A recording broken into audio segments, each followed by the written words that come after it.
Ar galima problemą išspręsti per vieną ar du seansus? Aš pasitelksiu ne mano, bet labai taiklų skruzdėlyno efekto pavyzdį. Įsivaizduok, kad yra skruzdėlynas ir kiekviena skruzdė jame yra problema. Kad išspręstum problemą, reikia sunaikinti visas skruzdes.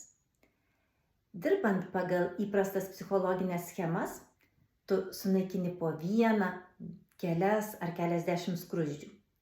Tačiau jos turi tendenciją daugintis ir problema neišsisprendžia. Kiekvienoje kolonijoje yra viena jautriausia vieta. Tai yra motinėlė.